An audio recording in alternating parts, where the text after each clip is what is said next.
फैल। इतने प्यारे महादेव हो गए, इतने सुंदर हमारे महादेव बन गए। मन ही मन सब लोग जय जयकार करने लगे। बोलो जगदम्बा मैया की जय। तब मैं नाही तो आनंदे, तब मैं हिमवंत आनंदे, तब मैं तब मैं हिमवंत आनंदे, आनंद। तब मैं शिव जी का इतना प्यारा आनंदे। पुनि पुनि पार्वती पद बंदे, पुनि पुनि पार्वती पग बंदे, पुनि पुनि पार्वती पद बंदे, पुनि पुनि पार्वती पद बंदे, तब मैं तब मैं हिमवंत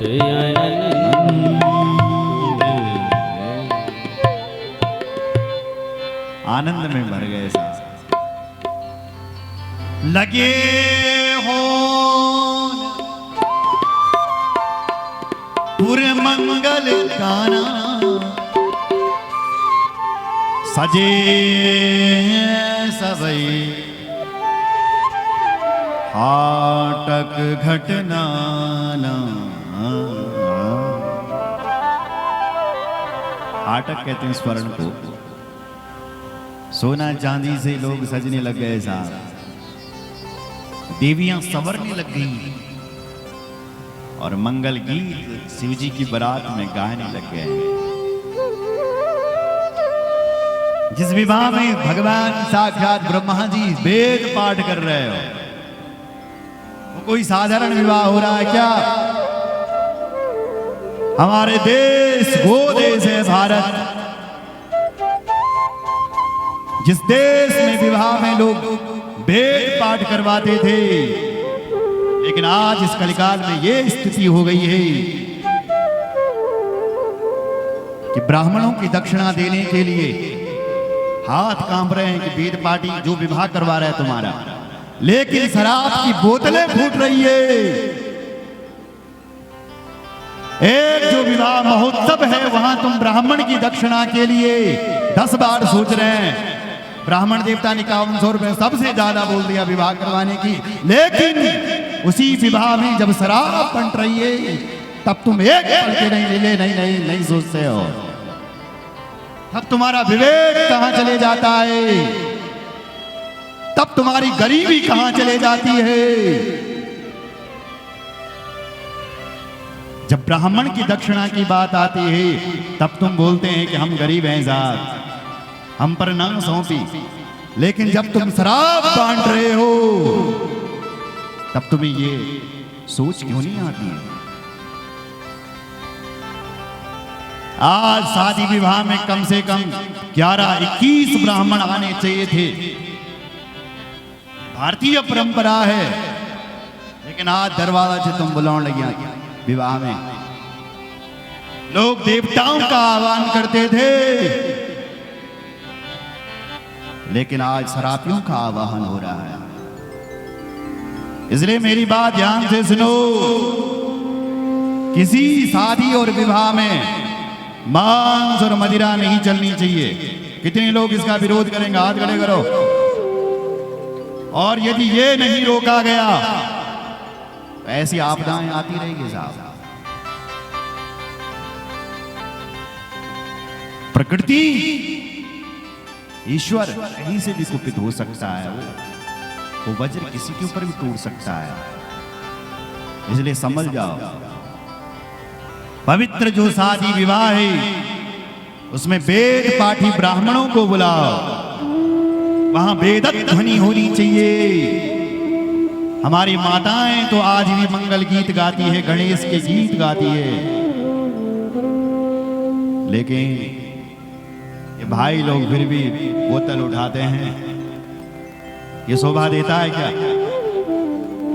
क्यों? आप गा रहे हैं तेणु भजा खुद को गणेश, हे गणेश जी आजा, हे मोरिका नारायण आजा। क्या भगवान गणेश आ रहे होंगे? बोलो। जिस शादी और विवाह में शराब बांटी जा रही हो उसमें कोई गणेश जी नहीं आ रहे हैं साहब। जिस शादी और विवाह में मदिरा मांस पकड़ा हो वहां कौन सा देवता अवतरित हो रहा होगा? वही नाटक हो। इसलिए मेरा निवेदन है कि शादी विवाह में ब्राह्मणों की संख्या बढ़ा दो, वेद पाठ कराओ, वो भी तू भी होली घर पर।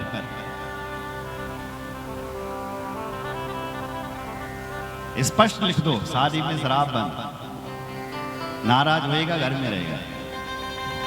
यही बेटे को जो माना हो रही कमाएगा। और दरवाजा दिखते हैं जो पछे जल तई देख करे तो बोलो जय श्री राम। ब्रह्मा जी ने वेद पाठ किया शिव जी के ब्याह में। आज व्यक्ति जब मांस और मदिरा बांट रहा है तब एक बार भी नहीं सोचता। जब बारूणी बांटता है, शराब बांटता है विवाह में, तब नहीं सोचता। लेकिन जब ब्राह्मण की दक्षिणा की बात आती है तब 5100 रुपये बहुत ज्यादा लगती है साहब। जिस ब्राह्मण देवता ने पूरा कार्यक्रम करवाया, विवाह संपन्न करवाया, उन्हें तुम्हें ज्यादा लगती है। इसलिए आने वाली जो जनरेशन है, आने वाले जो हमारे ब्राह्मण देवता, वो अपने बच्चों को पंडित नहीं बना रहे हैं। वो भी कोई आप डॉक्टर बनाएंगे, कोई इंजीनियर बनाएंगे, कोई अधिकारी बनाएंगे। अगर तुमने कंजूसी दिखाई थी, इसलिए उदारता होनी चाहिए। भगवान के यज्ञ में कंजूसी अलग चीज है, वो और उदार और कृपणता अलग। कंजूस व्यक्ति तो देता ही नहीं है ना, वो तो कंजूस ही होता है। लेकिन कृपण उसे कहते हैं जो होते हुए भी नहीं देता है, उसके पास पर्याप्त है लेकिन फिर भी कम करेगा, बस कम करो। जो होती हुई भी नहीं दे रहा, जैसे टारगेट है कि भाई इस कथा में 10 लाख का खर्च आएगा, लेकिन कम कर दिया। इसी भी शुभ कार्य में यज्ञ करवाने में इतने का खर्च आएगा, लेकिन हर जगह कम, यहाँ कम करो, यहाँ कम करो, यहाँ कम करो, यहाँ भी कम करो। ये हो गई कृपणता। तो होती हुई भी खर्च नहीं किया, ये कृपणता है। कंजूस तो उसे कहते हैं जो खर्च ही नहीं करता। इसलिए ब्राह्मणों के लिए और भगवान के यज्ञ के लिए खूब खर्चा करो। घर में धन की कमी तब आती है जब हमारा धन दुर्व्यसनों में खर्च होता है, और जब भगवान तेमल खर्च होने लगे धन तैमा कोई न कमी न हो नहीं मारता हूं सज्जन। सुन रहे हो? इसलिए खूब उदारता रखिए। आज भगवान शंकर के पूरे संस्कार पूजे जा रहे हैं, वेद पाठ चल रहा है। दीदी वेद विधान संवारी, सुभग सुमंगल गावहि नारी। विधि विधान से, विधि विधान से यज्ञ हुआ। सिंहासन अति दिव्य सुहावा, सिंहासन अति दिव्य सुहावा, सिंहासन अति दिव्य सुहावा। जाई न बरनी बेरंची बनावा, जाई न बरनी बेरंची बनावा। सिंहासन अति दिव्य सुहावा।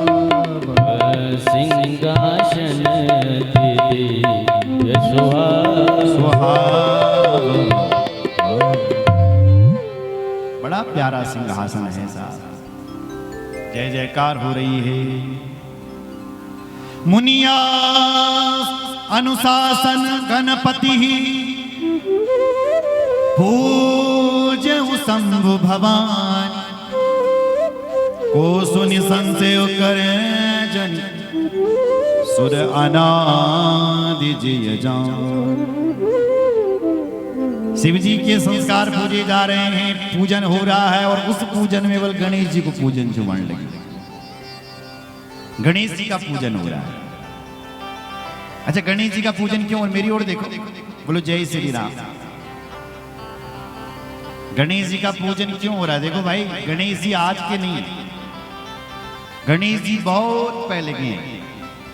कल्प भवे गणेशस्या, ब्रह्मा से भी पहले का इस धरती पर गणेश जी का जन्म हो रखा है। सुन रहे हैं? ब्रह्मा से भी पहले, इसलिए गणेश जी सनातन है। 5 देवता सनातन कहे गए, बोला ना पंच परमेश्वर, तो 5 देवता बल सनातन है। कौन? पहले हैं हमारे भगवान शिव,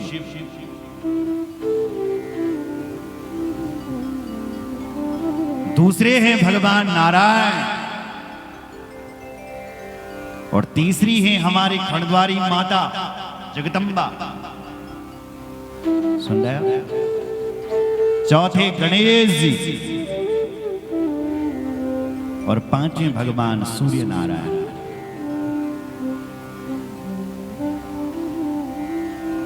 ये 5 देवता सनातन है। नारायण, शिवजी, मां भगवती,